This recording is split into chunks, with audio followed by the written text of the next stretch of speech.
術昔話番外編、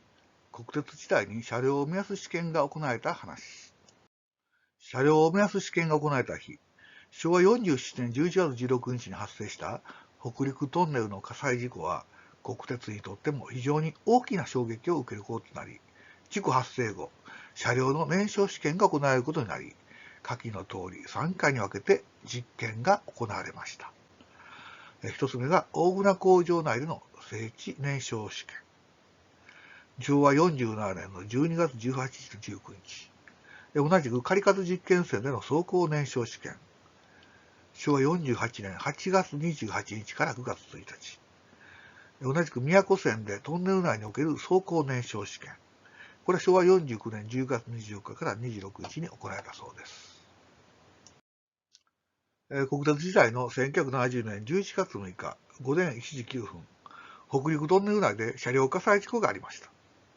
出火の原因は、オシ17気圧塩水に設置された長い下の電気暖房装置がショートし加熱、配線が不適切だったことが原因というふうに言われております。により燃焼したものでしたが、当初はオシ17の石炭レンジが原因と言われて、出火事故以後、一斉に運用から外されることとなりました。この事故ではトンネル内で停止したことや、長大トンネルにおける排煙装置等が設置されていなかったことなどの不備が重なり、一酸化炭素中毒で30人、乗客29名、指導運転士1名が死亡するという痛ましい事故となりました。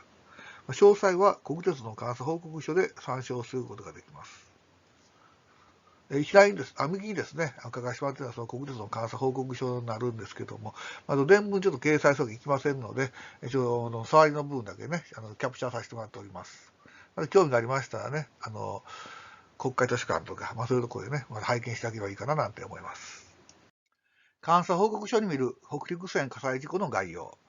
監査報告書によりますと、乗客から食堂車で火災が発生している旨の申告があり、確認すると煙を認めたため、車掌室に引き返して非常ブレーキを操作して停止手配を取るとともに、乗務員無線にて火災発生を通知。機関士は1時13分、北陸トンネルの敦賀方入り口から約 5.3 キロの地点で停止。車掌は車載の消火器による初期消火を行うものの消火困難と判断し、火災車両を切り離すこととし、11両目食堂車と12両目客車の間を約60メートル切り離し、引き続き9両目と10両目客車間の切り離し作業中の1時52分、火災の影響により下り線の架線が停電となり、運転が不可能となった。ということで、後部車両の切り離しは成功するんですけども、電部車両ね、切り離し途中に火災による熱で停電が発生したというふうに言われています。事故発生後、金沢鉄道管理局では対策本部を設置。県、市町村、警察署、消防署、自衛隊、病院等の応援を得て救援に当たったが、救出作業はトンネル内に充満した煙のため困難を極め、事故発生から10時間余りを要する事態となり、死亡者30人、うち国土職員1人、負傷者714人、消防署員、食堂従業員、国土職員を含む、大事故となったと。なお、北国の統一の乗客は約760人だったと言われている。この数字にはですね、1週間後に遺体で発見された乗客1名がね、除かれています。この事故を受けてですね、以下のような緊急点検がね、決定されました。まずこれ国鉄があった時代という私のね、サイトの方からちょっと引っ張らせてもらったんですけども、国鉄の列車火災対策が決まるということで、国鉄は北陸トンネル列車火災事故対策本部の緊急会議で、事故を起こした同系列車、食堂車を総点検すると。大来線の12長大トンネルに避難用の照明をつけ、18長大トンネルに消火器、寝台車に懐中電灯を装備する。列車内と最寄り駅を結ぶ列車無線を備える。ということを決めたというふうに記録されています。実際車両目安試験、大船工場編ということで、国鉄ではこの火災事故を受けて3回の車両燃焼試験を行い、その第1回目は昭和47年12月18日から19時にかけて行われます。この実験では新何年代の望遠性スパンナイロンモケットを使用した座席、並びに新何年代ポリクラールを使ったカーテン、メラミン化粧板の内張りとして何年かを測った車両那覇11と何年か措置を施していない従来の車両を比較のために燃焼させるテストが行われたそうです。以下にですね、何年対策なしとあえて書いてるんですが、難燃対策なしの車両の方は、座席はですね、着火を3分で、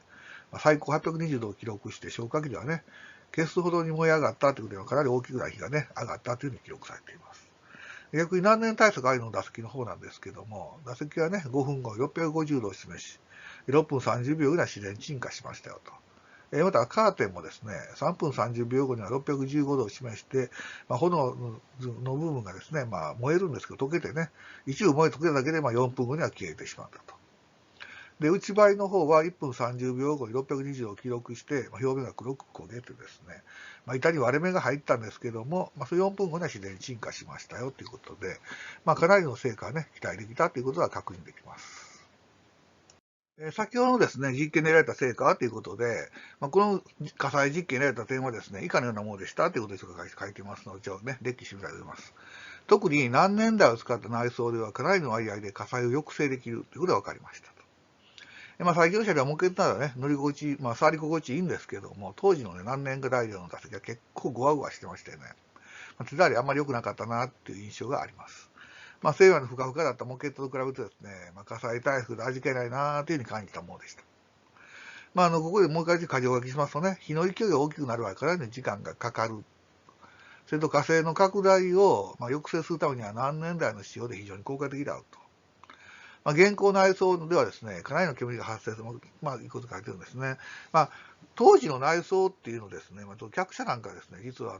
メラミン化粧板じゃなくって、ハードボードっていうのを使ったんですね。いわばベニヤ板みたいなね、感じのもの。それが結局、煙が出るということでね、それはちょっと具合が悪いんじゃないかというのを書いてます。でさらに環境を検討することが必要だということで、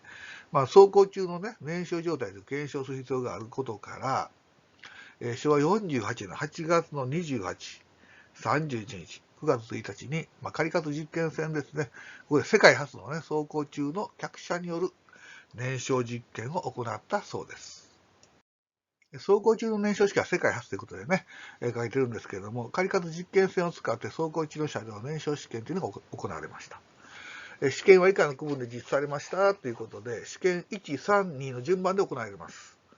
で、1と3というのは、何年対策した車両としていない車両のね、比較ということで、客室ドアだけを開けた状態で、他のね、ガードアとか窓、それから通風業でも閉めた状態で、走行させました。こちらの方、何年対策した車両の方は、2分40秒でね、炎が小さくなり自然鎮火、座席も一部が焦げただけでしたということなんですけども、意外だったのが試験3で、何年対策をしていない車両なんですけどね、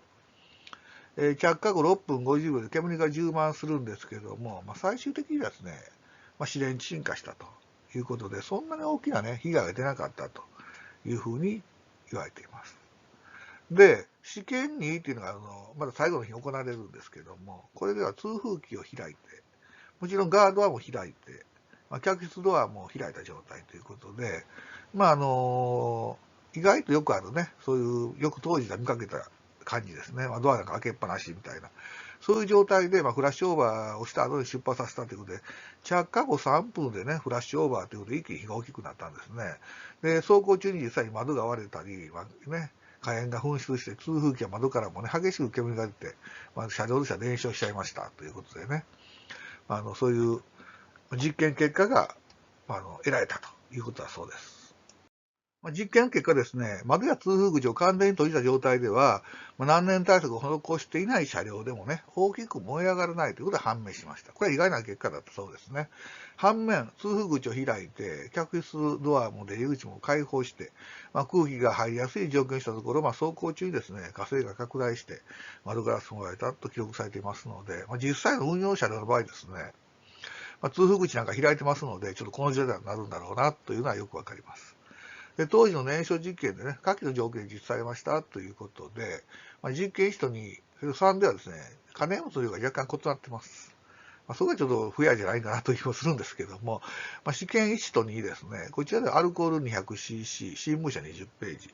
で、試験3の方はですね、アルコールが 400cc で新聞紙40ページでね、かつフラッシュオーバーしてから発射っていうことなので、全くね、同一条件とは言えないんですけども、少なくともある程度火がね、燃え広がるとね、未対策車ではかなり燃え上がるっていうことはね、確認できたとは言えそうです。そして、この実験結果を受けてですね、新たに釜石線でトンネル内での燃焼実験をね、行うことになりました。トンネル内の総合実験を実施ということで、昭和49年の10月の24日から10月の26日にかけて、宮古線の、現在三陸鉄道の北リア線の、ね、石の渡りから宮古間の猿峠トンネルというかな、の 2.8 キロで、営業列車を一部休止してですね、火災実験が行われたそうです。このところ実験車両以下の通りということで、資料ね、当時の資料をちょっと広がしてもらったら、010×2 プラス控え車、ね、で、計測車、で、測定防護車と着火車、で、測定防護車、で、計測車、プラス測定車、ね、いう7両編成で、中間の着火車とね、測定防護車として長い11型2両、これを用いたそうです。で、燃焼実験のトンネル内をね、約60キロで走行したっていうふうに言われています。特に防護車っていうのはですね、一酸化炭素のね、そういうふうな火災っていうか、火災車両からですね、そういう影響を図るためにですね、カナリアかネズミだったかな、どちらかをその防護車の方に置いてですね、で、走行試験を行ったそうです。で、この実験で他にですね、架線をね、仮設して、火災による火災の被災状況も確認したそうですけども、走行中で火災が焼き切ることはないっていうのはね、確認できたそうです。これは鉄道ピクターのね、1975年の5月号からちょっと、国鉄提供の画像をちょっと使わせてもらいました。これらの実験結果を受けてですね、実は国鉄の内規がね、改定されるわけです。それまでは火災発生時には必ず停止しなさいという内規を改めて、トンネル内では安全な場所まで車両を移動させてから速やかに停車することと変更されました。実はですね、それ以前にも北陸トンネルでは火災事故が発生しており、この際は機関士がね、処分を受けています。その後正式にですね、トンネル内の運転が危険であるか証明されたためね、その処分は撤回され、機関士のね、名誉も回復されています。で、これ以下ですね、私のサイト、国鉄があった時代を昭和40年後半から引用したものなんですけれども、こういう記録が残っています。寝台特急日本海北陸トンネルでした火災事故、12月6日ということでね、6時20分、青森発大阪行き寝台特急日本海が北陸本線敦賀今城間の北陸トンネル通過中に、最電部電源車から火災が発生。機関車とっさにトンネル内での停止は危険だと判断し、当時の運転規則に逆らい、トンネルを脱出して停車してから消防車の協力を得て消火作業を行い、火元車両を焼損だけで無事鎮火させた。このことは乗客の安全を守る起点のトンネル脱出として好意的に報道されたが、国鉄はトンネル脱出の判断を運転規則に反映させるのでなく、運転規則違反だとして乗務員を処分し、後に急行北国で起きる北陸トンネル列車火災事故の引き換えとなったというふうに言われております。この実際ですね、この北国のこの事故後にですね、行われた運転規則訂正後にですね、この機関士の処分では撤回されています。確かに私の記憶が正しければ、この機関士は鉄道のね、職員さんだったと思います。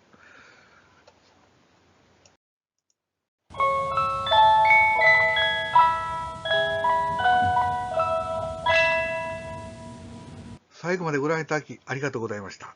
いかがだったでしょうか。北陸本線火災事故を契機として、国鉄では何年か対策に取り組むこととなり、世界初の走行中における車両の火災実験などが行われました。さらに注目すべきは、同じ事故が3年前にも起こっていたにもかかわらず、その時は機関士の起点で大惨事を免れたにもかかわらず、その機関士を内規違反として処分するなど、規定規則だけにのっとって当局の対応が気になります。その後、機関士の処分は内規改正とともに回復するのですが、硬直した組織という国鉄のね、負の側面を見る思いがします。